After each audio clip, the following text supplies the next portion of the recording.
কালবৈশাখীতে বসত ঘরের ওপর গাছ পড়ে মা ছেলের মৃত্যু।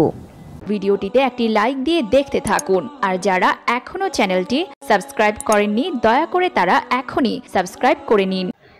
কিশোরগঞ্জের করিমগঞ্জ উপজেলার নিয়ামতপুরে কালবৈশাখী ঝড়ে ঘরে গাছ পড়ে অন্তঃসত্ত্বা নারী ও তার 5 বছর বয়সী সন্তান নিহত হয়েছেন। এ ঘটনায় আরও একজন আহত হয়েছেন। শনিবার 4 মে রাত 11:30টার দিকে নিয়ামতপুর হাজিপাড়া ঘোনারবাড়ি গ্রামে এই ঘটনা ঘটে। নিহতরা হলেন ওই গ্রামের আব্দুল কাইয়ুমের 9 মাসের অন্তঃসত্ত্বা স্ত্রী মুসাম্মদ রূপতারা বয়স 45 এবং তার ছেলে তাইজুল ইসলাম বয়স 5। করিমগঞ্জ থানার ভারপ্রাপ্ত কর্মকর্তা ওসি মোহাম্মদ মিজানুর রহমান বিষয়টি নিশ্চিত করে জানান, শনিবার দিবাগত রাত আনুমানিক 11:30টার সময় প্রচণ্ড ঝড় শুরু হলে করিমগঞ্জ উপজেলার নিয়ামতপুর হাজিপাড়া ঘোনারবাড়ি গ্রামের কৃষক আব্দুল কাইয়ুমের দোচালা টিনের ঘরে একটি গাছ উপড়ে পড়ে।